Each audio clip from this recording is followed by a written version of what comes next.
Hello, social media. Welcome to our lives. Hello! Every time. Last week we caught everyone up on how our relationship started as a hate relationship, mostly on my end, to becoming a friendship, to becoming a place where we started dating. And this week we want to catch everyone up, make sure everyone's on the same page, and just share our story about how we got engaged, basically, and from the ring to the very second I asked. And so it's much more fun to hear Katie's side of the story first. So it was me and Connor both went on a cruise in January, different cruises, and it was during that time that Connor said he kind of decided that he wanted to propose. And so, our relationship had been like intentional until that time, so it was probably going to lead there anyways, but it was then that he decided, I think, that it was like, okay, I'm going to do this. So the beginning of March, he had told me, hey, you should look around and like find out what type of ring you want and stuff like that. Like, show me some pictures of rings. So we had planned to go to Menchie's around like March 7th or so. And I had no idea what type of ring I wanted. I hadn't even looked online. Like most people will look online and, know for a long time, oh, this is my favorite ring. This is what I want. Like, I was not that way at all. I'm just like, I'm not going to look till I'm actually ready to, because that just seems silly to me.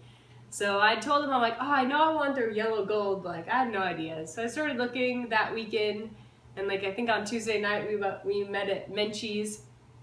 And like, I showed him the rings that I liked. And during that weekend, I had found this type of diamond setting called a bezel. And I had no idea that it existed before. And it was yellow gold, and so I showed him this style, and I was like, I found this style that I really like, and yeah, I just love these rings. And so we're sitting there at Menchie's, and he's like, let me see your phone so you don't know which ring I'm looking at. So he's like looking at my phone and making comments and stuff a little bit, being like, that one's so expensive, and like all stuff. Anyways, then he's like, oh my gosh, I'm starting to get sick. Like, my stomach is hurting. I gotta go to the bathroom, and we should leave. And I was like kind of frazzled by that because it seemed really quick.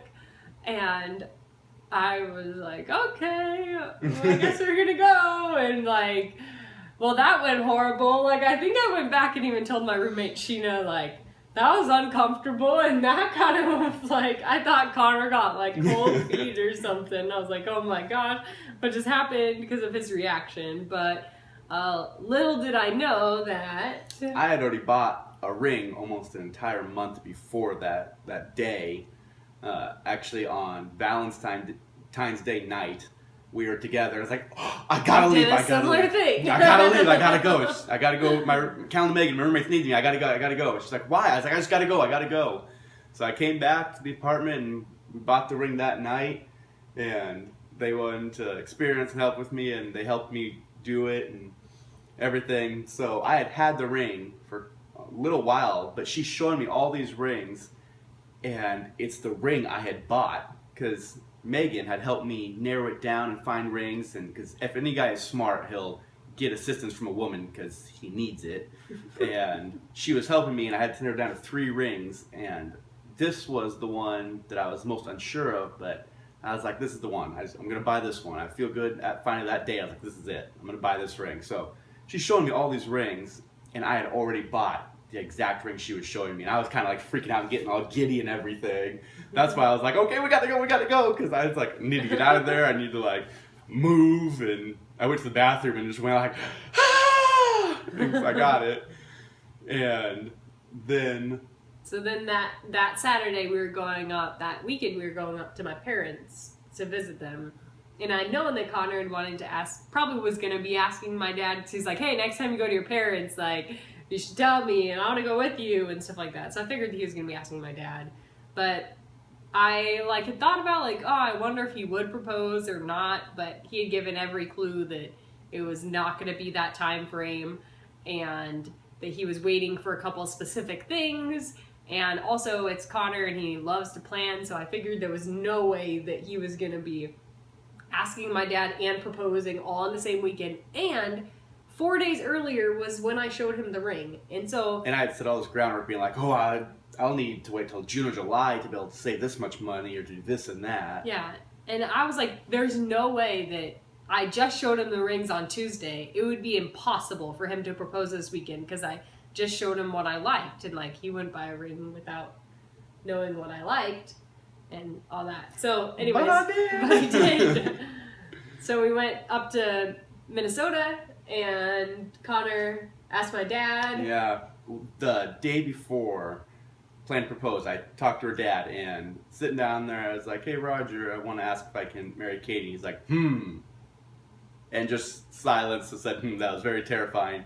And at the very time, Katie's 6 feet away in a room next door with her nieces and nephews playing a game, and for half an hour, as she walks in between us, we have a conversation about it. And so I asked her dad that Friday night, and then was planning to do it the next day, and said, "Oh, and by the way, I'd like to do it tomorrow." So, yeah, the next day we had planned to go to one of my favorite spots, or this spot that I had been telling you about that I would go to a lot as a kid. And it's on the lake right behind my parents' house called The Points. And like these two pieces of land that meet together that my family owns. And so it's really cold out. We're in March 11th, and it's super cold out. There's still ice on the lake and stuff. Yeah, and that morning it's like 10 degrees out. Yeah, it was pretty cold. And so we walk out there, and like I show him this and all that, and it was cool. And Connor's like shivering because he didn't have his winter coat.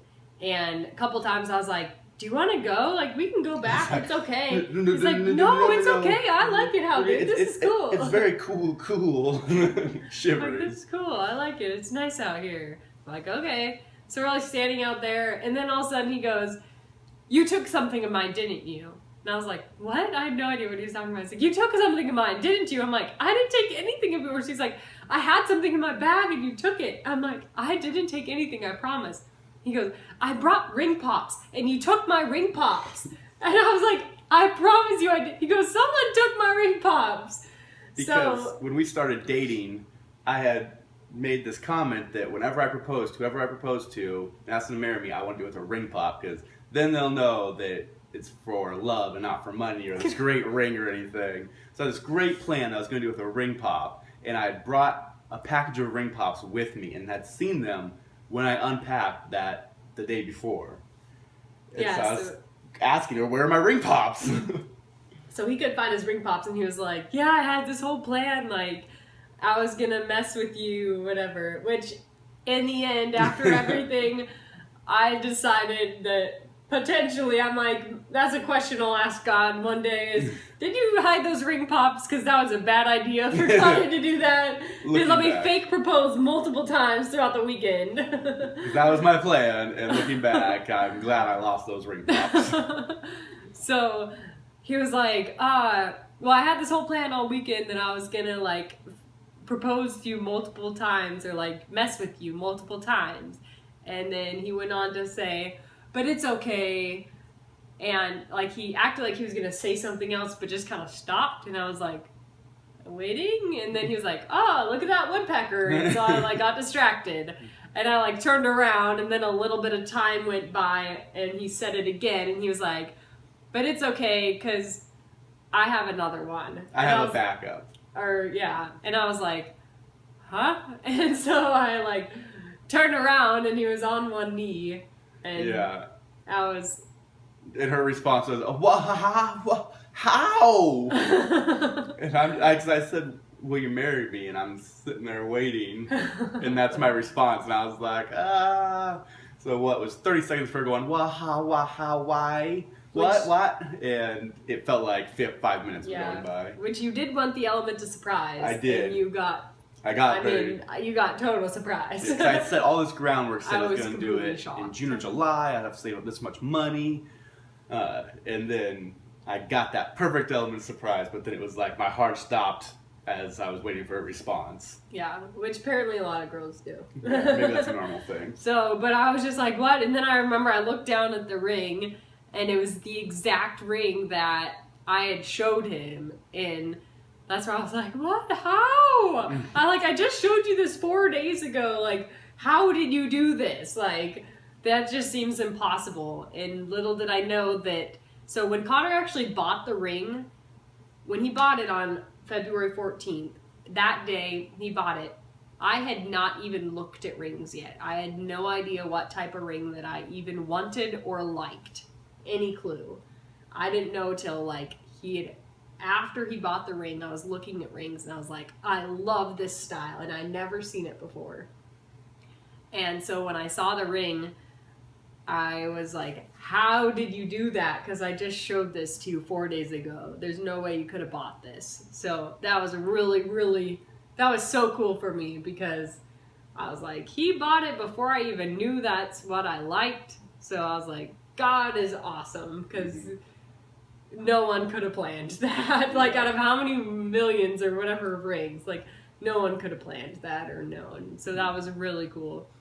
So I said yes, of course, and like at freezing, cried, and we were freezing, and I remember I took off my glove, and I was just like waiting there then, and I was like, well, how are you gonna put it on? He's like, are you gonna put it on? I was like, oh yeah. My hand was so cold. And I could barely pick it up because my hand was freezing too. Yeah, and then we went back, and funny story, just because my aunt Marion's probably maybe watching this, but we walked back and we had parked right by my aunt's house, and I was like, Connor, we're gonna go back, and we told them we'd go inside and say hi, but what am I gonna do? So Connor hadn't met them, and the whole time she like had me look at photos and stuff like that at her house, and I was trying to hide my hand the whole time because I was waiting to tell my parents. She was like sitting with it under her leg. That was funny. So she was like covering it up. I kind of thought Marion knew that day, so I'm curious to see if she knew, but I figured she might have. But anyways, so yeah, then we went back and told my family and everything. So. Yeah, because I decided I wanted to do it that day and that weekend because in Iowa, my family, and we all get Katie, and so that would have been a cool moment to be able to share with her family, and all of her family pretty much happened to be there that weekend, and it just happened to work out perfect, and it was great and perfect experience. And her dad was amazing when I talked to him and told me how it worked out for him when he asked his wife's father if he could marry her, and made it very casual, but for all guys, it's a pretty stressful situation. All in all, it worked out better than I think either of us could have planned or imagined, with the ring and the moment and everything in the weekend. It was pretty great. Yeah. So next episode, so now we've caught you up on going from our hate to love and dating to engaged, and now we're getting married, and we're getting closer, and we want to keep sharing stories and sharing what's happened to us as we get closer to being married. And once we're married, we're going to put an episode out every week of what it's like to be married, because I always hear people say first year of marriage is very difficult, and no one can explain to me what that means exactly, and we're going to share, if it is difficult, what that means, and if it's fantastic, what that means, and we're just going to share everything. So we're getting closer to that, but as we approach that, we're going to keep sharing stories and these crazy things that have happened to us, because many have, and we want to share next episode on how we've got where we're going to get married and everything that's happened to us that just made our day. It's going to be happening perfect.